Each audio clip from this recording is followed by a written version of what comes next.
Hello दोस्तों, मैं संजीत वर्मा आपका जीत आईक्यू क्लासेज में एक बार फिर स्वागत करता हूं। जैसे कि मैं हाई स्कूल केमिस्ट्री का एक पार्ट 6 है, 5 पार्ट हमने बना दिया है। तो काफ़ी दिनों के बाद आज मैं पार्ट 6 बना रहा हूं। तो 5 पार्ट में हमने पढ़ा था रासायनिक अपक्रियाओं के प्रकार। तो रासायनिक अपक्रियाओं को प्रकार में हमने बताया था, जो पहला प्रकार था योगात्मक अपक्रिया, या हम ऐसे कह सकते हैं कि संयोजन, वियोजन, विस्थापन। संयोजन, वियोजन और विस्थापन। संयोजन, वियोजन और विस्थापन, ये हमने 3 अपक्रियाएं पिछले वीडियो में पढ़ चुके थे। आज मैं चौथी अपक्रिया पढ़ेंगे जिसका नाम है द्विविस्थापन अपक्रिया। द्विविस्थापन अपक्रिया। तो द्विविस्थापन अपक्रिया जैसे कि आप देख रहे हैं, द्विविस्थापन डबल डिस्प्लेसमेंट रिएक्शन होता है। डबल डिस्प्लेसमेंट रिएक्शन कहते हैं इसको इंग्लिश में, द्विविस्थापन अपक्रिया। तो जैसा आप लोग समझ पा रहे हो, द्विविस्थापन का मतलब डबल वैसे दिख रहा है जैसे एक रिएक्शन के माध्यम से समझाते हैं यहाँ पर। तो एक रिएक्शन में यहाँ पर राइट कर रहे हैं सोडियम सल्फेट और वेरियम क्लोराइड VaCl2। जब ये क्रिया करता है, इसमें आप देख रहे होंगे Na+ और Cl-। Na जो होता है हमेशा प्लस में टूटता है और Cl जो होता है, SO4 जो होता है माइनस में टूटता है। तो ये हो जाएगा SO4 डबल माइनस, ठीक। और Va जो होता है डबल प्लस में टूटता है और Cl जो होता है माइनस में टूटता है। तो अब देखिए यहाँ पर प्लस का मतलब एक Na पर एक प्लस है, लेकिन 2 Na है, 2 प्लस माना जाएगा। यहाँ पर SO4 दोनों मिलाकर -2 होता है। VaCl पर माइनस, एक क्लोरीन पर -1 चार्ज होता है, लेकिन यहाँ पर 2 क्लोरीन है, तो इसको -2 कहेंगे, लिखेंगे -1 ही, लेकिन -2 पढ़ेंगे। और Va पर हमेशा +2 चार्ज होता है। अब यहाँ देखेंगे इसका प्लस इस वाले माइनस से ऐड हो जाएगा और इसका माइनस इस वाले प्लस से ऐड हो जाएगा। प्लस और माइनस ही ऐड होता है, तो यहाँ का प्लस ये वाले माइनस से ऐड होगा, तो ये बन जाएगा NaCl बनता है। NaCl और 2 Na है, 2 यहाँ पर लगा देंगे, 2 Cl है, 2 यहाँ लगा दिए, ये तो कंप्लीट हो गया। अब SO4 VaSO4 plus minus plus VaSO4 VaSO4। तो आप देख रहे हैं कि यहाँ पर जो यौगिक है, अभिकारक का जो यौगिक है, यहाँ पर आयनों का डिस्प्लेसमेंट हुआ, स्थान परिवर्तन। यहाँ का Na+ इस वाले माइनस से जुड़ गया और यहाँ का प्लस इस वाले माइनस से जुड़ गया, आपस में डिस्प्लेसमेंट हो गए। तो इसीलिए इसे हम द्विविस्थापन, द्वि का मतलब दोनों में परिवर्तन हो गया, विस्थापित हो गए, प्लस माइनस के साथ इसका प्लस इस वाले माइनस से, इसका प्लस इस वाले माइनस से ऐड हो गए। तो यहाँ से इसकी परिभाषा यही बनती है कि वे रासायनिक अपक्रियाएं जिसमें अभिकारक यौगिकों के आयनों के परस्पर क्रिया द्वारा जो नया प्रोडक्ट बनता है, नया उत्पाद बनता है, उस प्रकार की अपक्रिया जो होती है द्विविस्थापन अपक्रिया या उभय अपघटन अपक्रिया भी कहते हैं। तो चलिए परिभाषा हम लिखते हैं, उसके बाद एग्जाम्पल बाद में, ठीक। परिभाषा हम लिखते हैं कि वे रासायनिक अपक्रियाएं जिनमें वे रासायनिक अपक्रियाएं जिनमें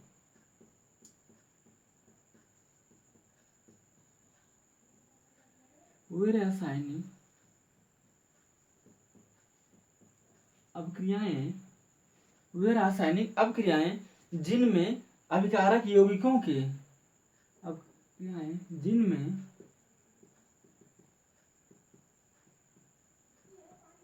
अभिकारक यौगिकों के आयनों के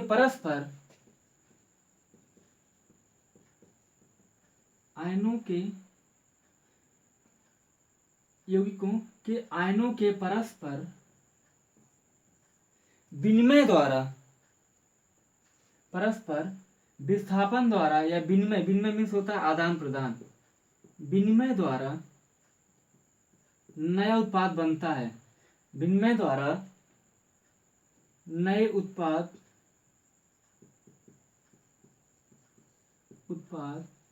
बनता है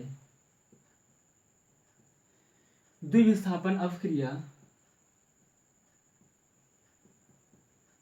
द्विविस्थापन अपक्रिया या उभय अपघटन अपक्रिया कहते हैं। उभय अपघटन अपक्रिया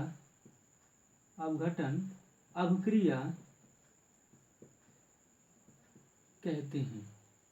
चाहे आप इसको द्विविस्थापन अपक्रिया कहिए, चाहे आप इसे उभय अपघटन अपक्रिया कहते हैं। एग्जाम्पल के तौर पर हम देखेंगे यहाँ पर, जैसे कि अभी हमने राइट किया था रिएक्शन को, Na+, सोडियम सल्फेट कहते हैं इसे, प्लस इसे बेरियम सल्फेट कहते हैं, बेरियम क्लोराइड। ये जब आपस में विनिमय करेंगे तो ये, इसका हमने बताया था अभी, Na+ जो होता है SO4 के डबल माइनस, इसका प्लस इस वाले माइनस से ऐड हो जाएगा और इसका प्लस इस वाले माइनस से, तो ये आ करके NaCl बनाएगा और ये जो होगा BSO4 बनाएगा, ये जो है BSO4 जाके बनाएगा। ठीक, तो यहाँ पर हम देखते हैं अब इसको, तो आप देख रहे हैं यहाँ पर जो आयनों का विनिमय हो जा रहा है, आपस में परिवर्तन हो जा रहा है, इसका प्लस इस वाले माइनस से, इसका प्लस इस वाले माइनस से, इसलिए इसे हम द्विविस्थापन अपक्रिया कहते हैं। तो आप इसको चाहे यहाँ पर लिखेंगे या ना लिखिए, रिएक्शन आपको लिखना पड़ेगा, एग्जाम्पल है। ठीक, तो ये रहा 4 प्रकार की अपक्रियाएं। रासायनिक अपक्रियाओं के प्रकार में 4 प्रकार की अपक्रियाएं होती हैं। चलो इसके बाद आप लोग बढ़िया स्क्रीनशॉट ले लीजिए इसका। इसके बाद हम पढ़ेंगे कुछ इंपॉर्टेंट अपक्रियाएं हैं, ऊष्माक्षेपी और ऊष्माशोषी अपक्रिया। ऊष्माक्षेपी और ऊष्माशोषी अपक्रिया, तो जैसे कि हम जानते हैं ऊष्माक्षेपी और एक्सोथर्मिक एंड एंडोथर्मिक, ये अलग से ही टॉपिक है। वैसे ऊष्माक्षेपी अपक्रिया,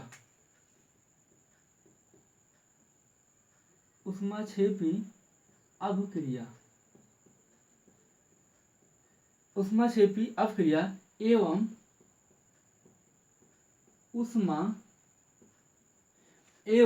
ऊष्माशोषी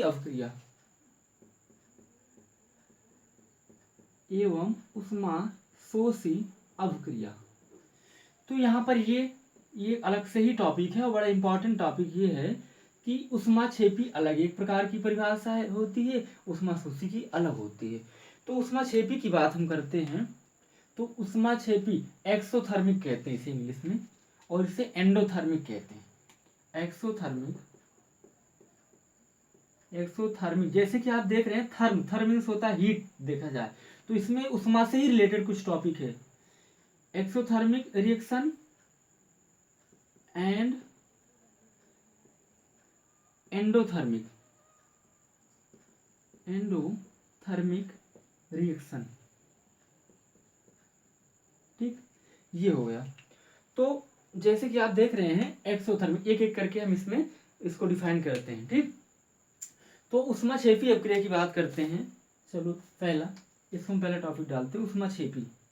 ठीक, तो देखेंगे अगर कोई रासायनिक अपक्रिया होती, चाहे जो भी अपक्रिया हो, जैसे मान लीजिए हम एक सिंपल बेस में कहते हैं N2 + 3H2, ये नाइट्रोजन हो गया, ये हाइड्रोजन, ये आपस में मिलकर, ये थोड़ा उत्क्रमणीय अपक्रियाएं होती हैं, आपस में मिलकर अमोनिया का निर्माण करती है NH3।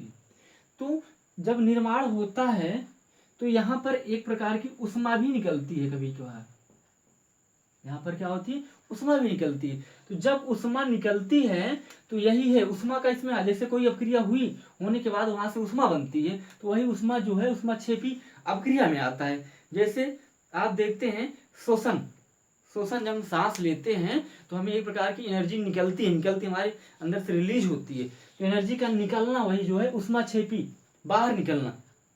ठीक है, उत्सर्जित होना कहते हैं। भोजन जब पचता है, पचने के दौरान जो क्रिया होती है उस समय भी एनर्जी निकलती है, तो एनर्जी जब निकलती है, बाहर निकलती है, वही एनर्जी हम लोग यूज करते हैं। तो एनर्जी का निकलना, कोई रासायनिक अपक्रिया हो उसमें एनर्जी का उत्सर्जित हो तो वही ऊष्माक्षेपी कहलाती है, उत्सर्जित होना। और ऊष्माशोषी में क्या होता है, अगर यही रिएक्शन हम लिख दें फिर से N2 + 3H2, और यहाँ पर उष्मा इस साइड लिखी जाए, मीन्स कोई भी अभिक्रिया करवाने के लिए अगर उष्मा उसमें अवशोषित हो, उष्मा की आवश्यकता हो, तब हम उसे उष्मा शोषी, शोषी मीन्स अवशोषित करना। जैसे आप जानते हैं कि जब प्रकाश संश्लेषण की क्रिया होती है तो उसमें क्या होता है कि बिना प्रकाश के कोई क्रिया नहीं होती। प्रकाश भी एक प्रकार की उष्मा है, उष्मा जब पेड़ पौधे ग्रहण करते हैं तभी जाके रिएक्शन होता है। लेकिन कुछ अपक्रियाएं ऐसी होती हैं उसमें जब रिएक्शन होता है तो उष्मा निकलती है, लेकिन कुछ अपक्रिया ऐसी होती है कि अपक्रिया करवाने के लिए उष्मा की आवश्यकता पड़ती है। जिसमें रिलीज होती है, निकलती है, उसे उष्मा क्षेपी कहते हैं। जिसमें उष्मा की आवश्यकता होती है अपक्रिया करवाने के लिए उसे हम उष्मा शोषी अपक्रिया कहते हैं। ये रहा टॉपिक, तो आप समझ गए होंगे। थोड़ा सा परिभाषा लिखते हैं। परिभाषा है वे रासायनिक अपक्रियाएं जिसमें वे रासायनिक अपक्रियाएं वे रासायनिक अपक्रियाएं वे रासायनिक अपक्रियाएं जिसमें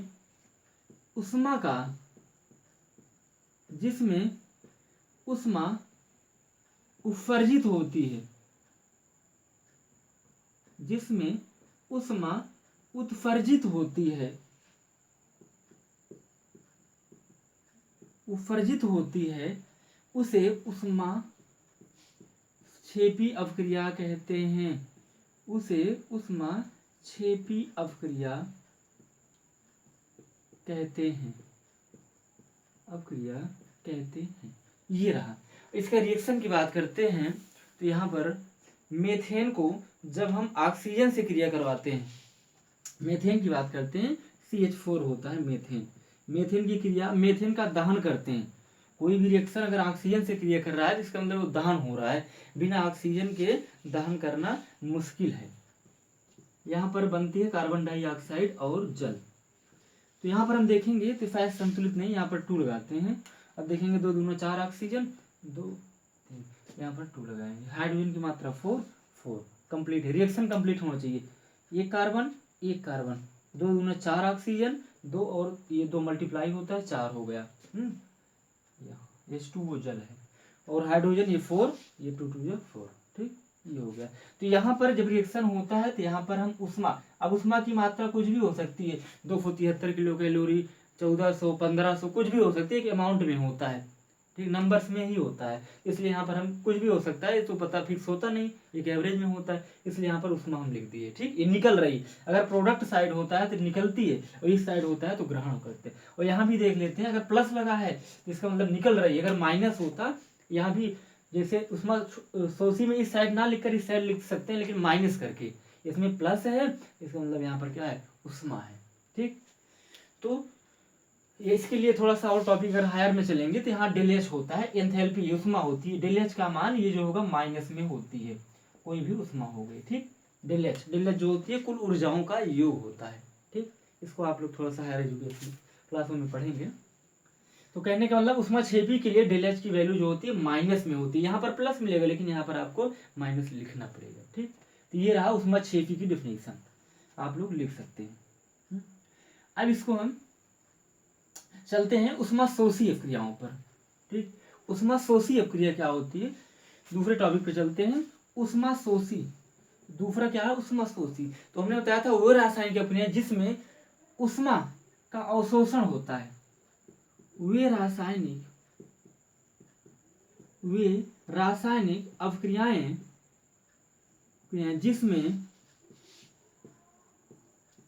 जिसमें उष्मा अवशोषित होती है, अवशोषित होती